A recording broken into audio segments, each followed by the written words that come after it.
मुद्दागरम में देख रहे हैं आप, आपके साथ मैं हूं अर्पिता आर्या। दुनिया के सबसे बड़े क्रिकेट स्टेडियम के उद्घाटन के साथ ही क्रिकेट का उत्सव भी शुरू हो गया। राष्ट्रपति रामनाथ कोविंद ने स्टेडियम का उद्घाटन किया और इसके साथ ही स्टेडियम को मिला नया नाम।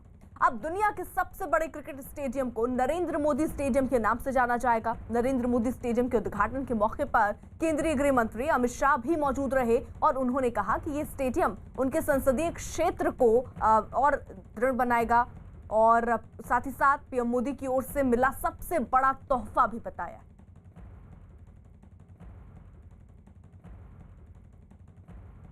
दुनिया का सबसे बड़ा क्रिकेट स्टेडियम को नरेंद्र मोदी स्टेडियम नाम दिया गया है। मैं कुछ तस्वीरें दिखाऊंगा। यहाँ पूरी तरीके से जो सरदार पटेल स्टेडियम है उसका नाम बदलकर नरेंद्र मोदी स्टेडियम रखा गया है, जबकि स्पोर्ट्स एनक्लेव पूरा का पूरा स्टेडियम के अलावा जो सारी चीज़ें हैं वो को स्पोर्ट्स एनक्लेव नाम दिया गया है, सरदार वल्लभ भाई पटेल स्पोर्ट्स एनक्लेव।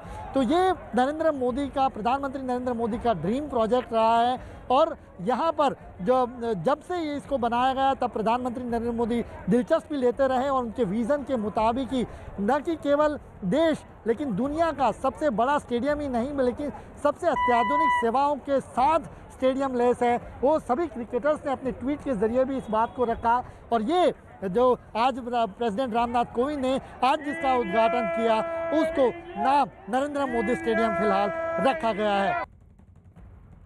राष्ट्रपति ने नरेंद्र मोदी स्टेडियम के उद्घाटन के साथ स्पोर्ट्स एनक्लेव का शिलान्यास भी किया। उद्घाटन के बाद मोटेरा के मैदान पर भारत और इंग्लैंड के बीच तीसरा टेस्ट मैच भी खेला जाना है और उसकी शुरुआत भी होनी है। आपको बता दें इसको 800 करोड़ रुपए की लागत पर बनाया गया है और कुछ खास बातें हैं। दुनिया का सबसे बड़ा ये स्टेडियम है, कई खासियत के साथ जो ड्रीम प्रोजेक्ट में रहा है प्रधानमंत्री नरेंद्र मोदी के। तो एक नया स्टेडियम नए नाम के साथ देश को समर्पित, वहीं नंबर 1 स्टेडियम इसको माना जा रहा है क्योंकि सबसे बड़ा ये स्टेडियम है दुनिया का। और यहाँ पर आप समझिए लोग जो हैं वो 1,10,000 के करीब लोग बैठ सकते हैं स्टेडियम में, लेकिन कोरोना को देखते हुए इस बार आज जो मैच हो रहा है उस पर सिर्फ 50% टिकट की बिक्री की गई है।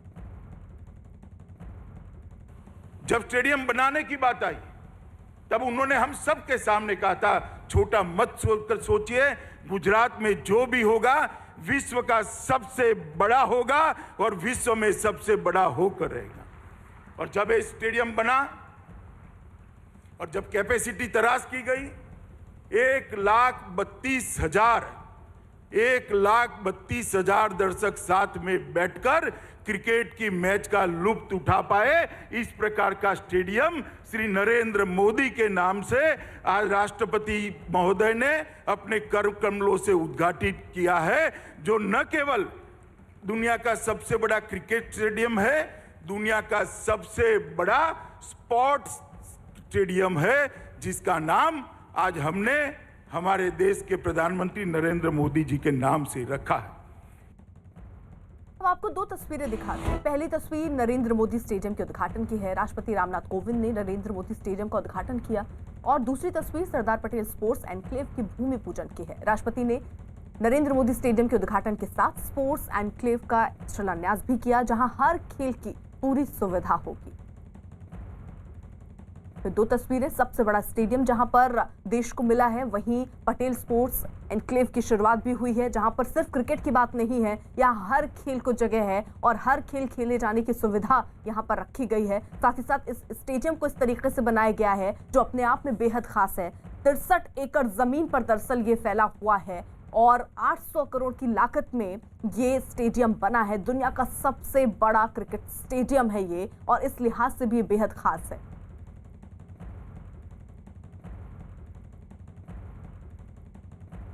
और इसी बीच एक बड़ी खबर जुड़ी है कांग्रेस के नेता राहुल गांधी के बयान और उस पर मचे सियासी घमासान से।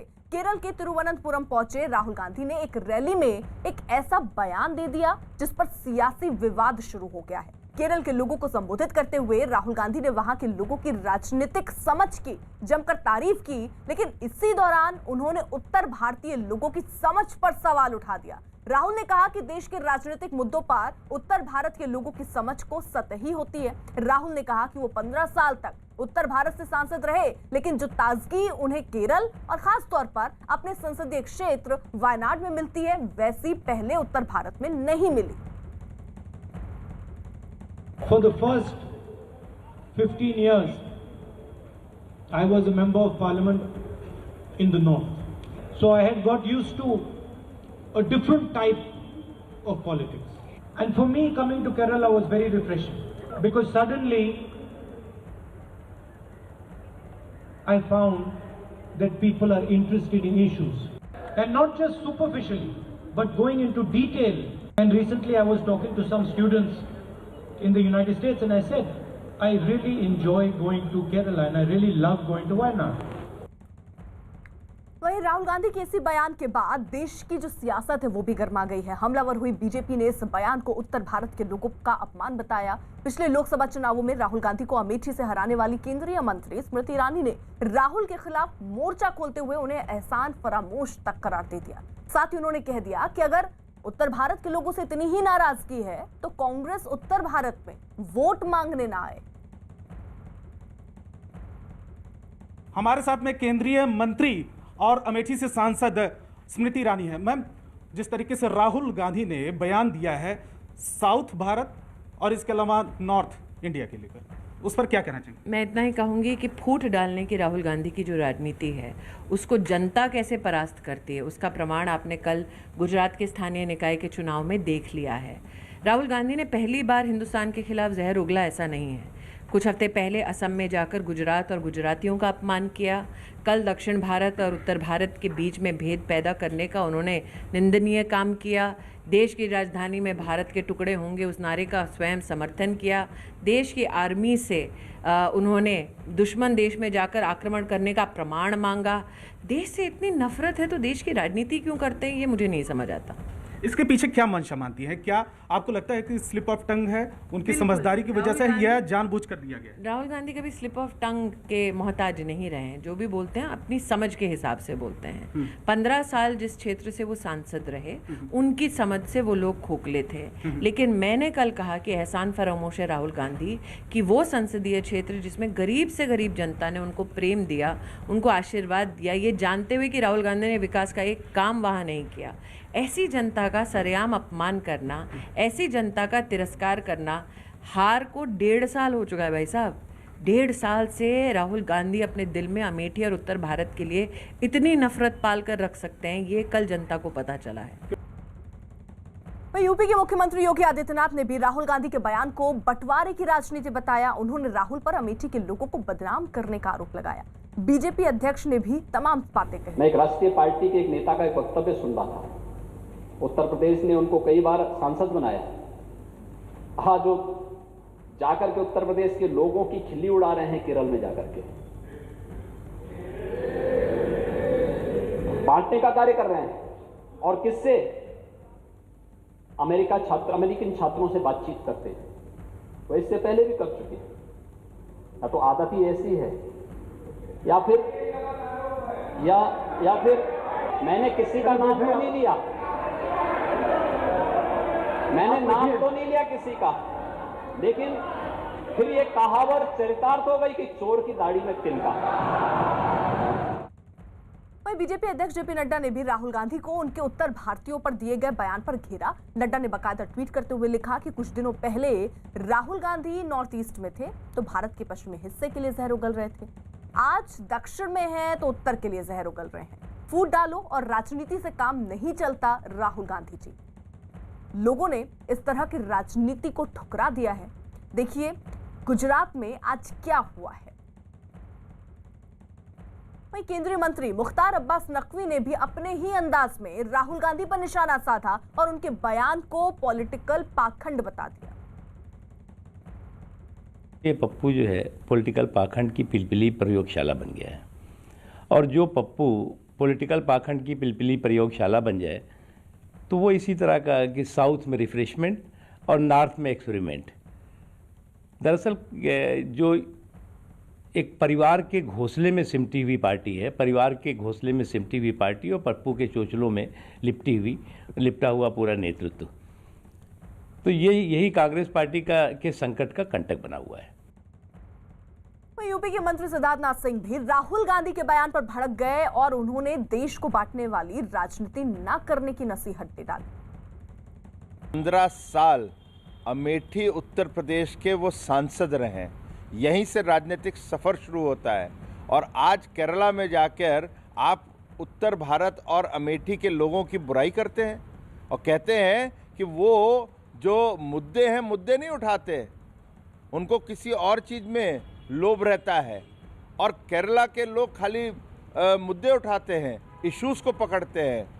तो ये जो आपने खेल करने की कोशिश कर रही है नॉर्थ और साउथ को डिवाइड करने की, ये अंग्रेज़ों की नीति रही है, एक ये भारतीय संस्कृति नहीं है।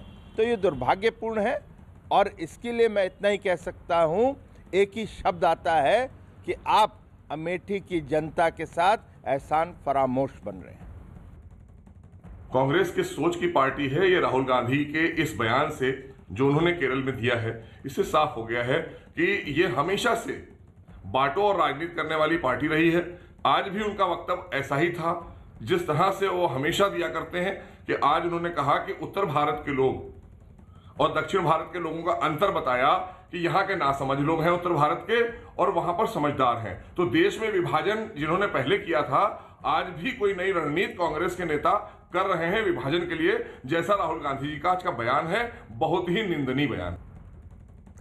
अब विवाद बढ़ा तो विदेश मंत्री एस जयशंकर भी सामने आए और उन्होंने राहुल गांधी के बयान पर पलटवार करते हुए बाकायदा एक ट्वीट किया और उन्होंने लिखा कि मैं दक्षिण से आता हूं और मैं पश्चिम के राज्य से सांसद हूं। मैं उत्तर भारत में पैदा हुआ, शिक्षा ली और काम करता हूं। मैं विश्व में सभी भारतीयों का प्रतिनिधित्व करता हूं। भारत एक है, इसे रीजन कहकर नीचा मत करिए, इसे कभी मत बांटिए। मैं उत्तर भारतीयों की राजनीतिक समझ पर सवाल उठाने वाले राहुल गांधी के बयान पर भला मध्य प्रदेश के मुख्यमंत्री शिवराज सिंह चौहान कहां चुप बैठने वाले थे। उन्होंने भी बयान पर पलटवार किया और दावा किया कि उत्तर भारत की तरह ही दक्षिण भारत भी जल्द ही कांग्रेस मुक्त हो जाएगा। जहां जहां पांव पड़े राहुल के, तहां तहां बंटा ढार, कांग्रेस का बंटा ढार। पहले उत्तर कांग्रेस मुक्त कर दिया, अब भैया दक्षिण की तरफ चले हैं। लेकिन राहुल जी हमारे लिए, देश की जनता के लिए, पूरा देश एक है। उत्तर हो, दक्षिण हो, पूरब हो, पश्चिम हो, एक भारत श्रेष्ठ भारत। अरे हम सब भारत मां के लाल, भेदभाव का कहां सवाल। अब राहुल गांधी के बयान पर बवाल बढ़ा तो कांग्रेस नेता उनके बचाव में उतरे। बीजेपी पर बंटवारे की राजनीति का आरोप लगाते हुए सुरजेवाला ने कहा कि अब बीजेपी ने उत्तर और दक्षिण के बीच बंटवारे का टूलकिट ले आई। श्री राहुल गांधी ने सबसे सार्थक आह्वान इस देश के लिए किया कि देश में मुद्दों की राजनीति होनी चाहिए, राजनीति का मुद्दा नहीं। देश में राजनीति का धर्म होना चाहिए, धर्म की राजनीति नहीं। देश में एकीकरण की राजनीति होनी चाहिए, तुष्टीकरण की नहीं। देश में प्रेम की राजनीति होनी चाहिए, सद्भाव की राजनीति होनी चाहिए, नफरत और बंटवारे की नहीं। परंतु भारतीय जनता पार्टी ने इसमें भी उत्तर और दक्षिण के विभाजन का टूल किट जारी कर दिया। उन्होंने कहा ये बात नहीं कही। देखिए ये बात आप तोड़ मरोड़ रहे हैं। उन्होंने कहा कि यहाँ मुद्दों पर ज्यादा बात होती है, यहाँ डिटेल में बात कर लेते हैं, वहाँ डिटेल में नहीं करते, क्योंकि केरल में और दक्षिण में शायद ज्यादा जागरूकता है। इसमें क्या खराबी है? तो मैं भी कहूँगा कि कई जगह ऐसे अपने मध्य प्रदेश में है जहाँ कई जिलों में ज्यादा जागरूकता है, वो ज्यादा डिटेल में बात कर लेते हैं, कहीं कम डिटेल में बात करते हैं। राहुल गांधी ने जो उत्तर और दक्षिण भारत को लेकर बयान दिया, जिस तरह से पूरी बीजेपी हमलावर है। आप उत्तर भारत के नेता हैं, उत्तर प्रदेश के नेता हैं, क्या राहुल गांधी ने, जैसा कि बीजेपी कह रही है, उत्तर भारत का अपमान किया अपने बयान से? देखिए सुरजेवाला जी जो हमारे चेयरमैन हैं, उन्होंने जो कहा है, मेरा इस पर यही कथन है, ये जोड़ते हुए देश की एकता अखंडता के लिए जब ज़रूरत पड़ी तो सिर्फ कांग्रेस पार्टी ने बलिदान दिया अपने सर्वोच्च नेता इंदिरा गांधी का, राजीव गांधी का। एकता अखंडता हम जानते हैं और मानते हैं और उसका पालन करते हैं। भाजपा धर्म, जाति और भाषा के आधार पे अलगाववाद पैदा करके राजनीति करती है। वो न बोले, शुभ बोले तो शुभ बोले, चलनी बोले जिसके 72 छेद, जिसकी नींव इसी पे है। केरल दौरे पर पहुंचे कांग्रेस नेता राहुल गांधी के एक और बयान पर देखिए घमासान छिड़ गया। अपने दौरे में राहुल गांधी केरल के कोल्लम में मछुआरों से बातचीत करने पहुंचे और इस दौरान उन्होंने कहा कि किसान जैसे जमीन पर खेती करते हैं, मछुआरे वही काम समुद्र में करते हैं। किसानों के लिए अलग मंत्रालय है, लेकिन मछुआरों के लिए अलग से कोई मंत्रालय नहीं है जो आपकी आवाज को उठा सके। उन्होंने मछुआरों को भरोसा दिया कि उनकी सरकार बनने पर मछुआरों के लिए अलग से एक मंत्रालय बनाया जाएगा। Our farmers farm the land, you farm the sea. The farmers have their ministry in Delhi. You don't have a ministry in Delhi. No one speaks for you in Delhi. So the first thing I would like to do is have a ministry dedicated to the fishermen of our country, so that your issues can be defended and protected. Rahul Gandhi के बयान पर BJP को पलटवार करने का मौका मिल गया। केंद्रीय मंत्री गिरिराज सिंह ने राहुल के उस बयान पर हमला किया जिसमें उन्होंने मछुआरों के लिए अलग से मंत्रालय बनाने की बात कही थी। इस वक्त हमारे साथ मौजूद हैं गिरिराज सिंह जी, उनसे बात करते हैं। सर, राहुल गांधी कह रहे हैं कि मत्स्य पालन मंत्रालय ही नहीं है, जबकि आप खुद उस मंत्रालय के मंत्री हैं। क्यों इस तरीके की बयान जो है राहुल गांधी की तरफ से आ रहे हैं? क्या उनको जानकारी नहीं है इस बारे में? देखिए, राहुल गांधी जी के लिए इससे बड़ा आईना नहीं होगा। 2 फरवरी को उनका एक प्रश्न था जो लोकसभा के सदन पर है। इसके बाद भी अगर कोई आदमी कहता हो तो मुझे लगा था कि पांडुचेरी में कहीं गलती से निकल गया। आज सोची समझी रणनीति के तहत है।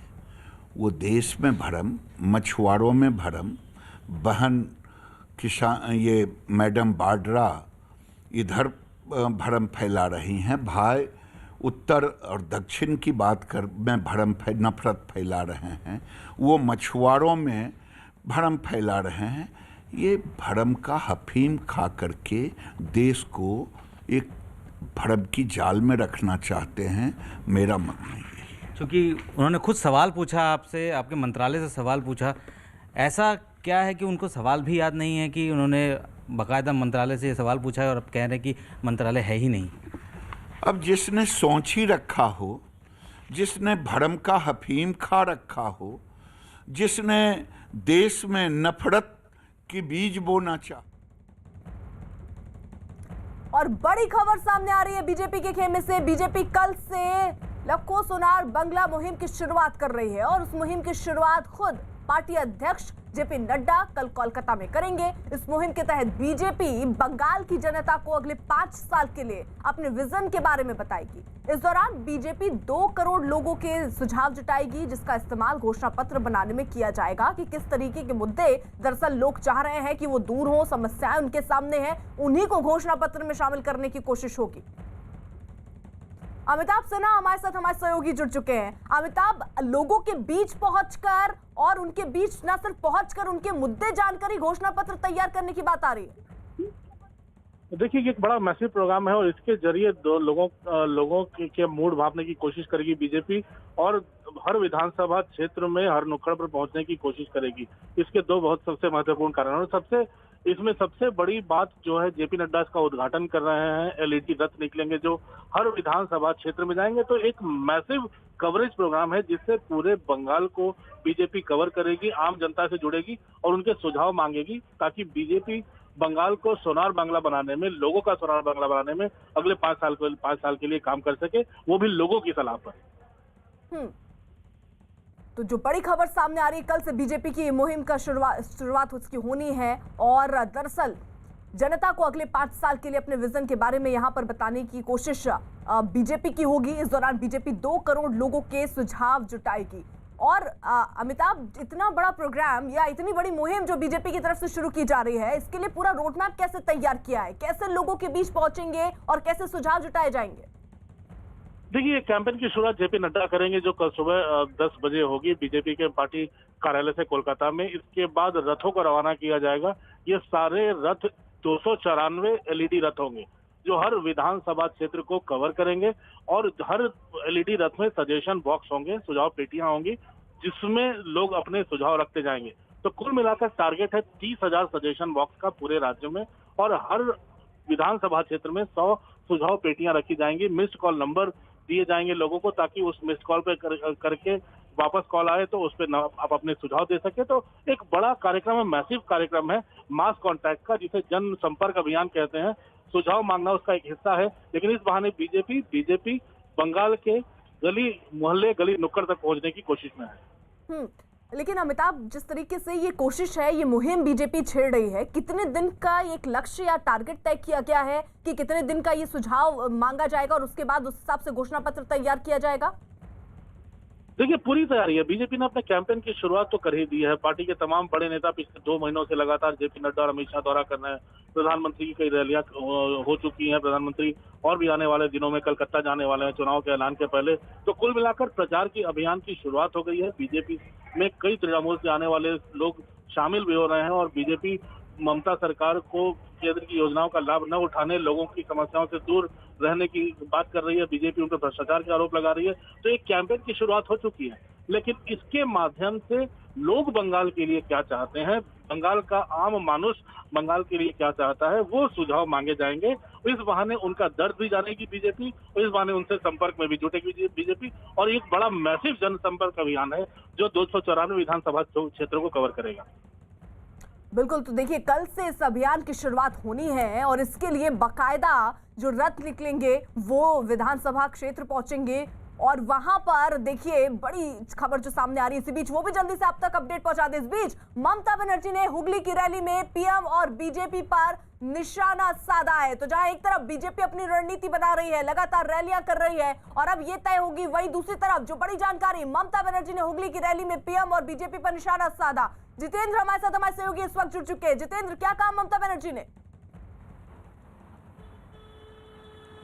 देखिए, ममता बनर्जी की आज हुगली में रैली थी, वही मैदान था यहाँ पर प्रधानमंत्री नरेंद्र मोदी की रैली एक दिन पहले ही हुई थी और साफ तौर पर कहीं ना कहीं वो प्रेशर झलक रहा था ममता के चेहरे पर। और सीबीआई जिस तरह से अभिषेक बनर्जी और उनके परिवार को टारगेट कर रही है और जो पूछताछ जिसने शुरू की है उसका भी प्रेशर ममता के चेहरे पर साफ दिखाई दे रहा था। इस वजह से बड़ी आक्रामक मुद्रा में ममता बनर्जी नजर आई और साफ तौर पर वो अपने कार्यकर्ता को यही निर्देश देती हुई आई कि वो प्रधानमंत्री मोदी के वादों पर, उनकी बातों पर एतबार न करें, क्योंकि वो जो यहाँ पर बंगला में आकर बोल रहे हैं वो पूरी तरह से झूठ है। यानी कि एक तरह से जो राजनीतिक कवायद ममता बनर्जी अपने कार्यकर्ताओं के लिए कर सकती है, उनको नसीहतें दे सकती हैं, वो यहाँ पर देती हुई नजर आई। जी, तो ममता बनर्जी सीधे निशाने पर प्रधानमंत्री नरेंद्र मोदी को लेती हुई नजर आई।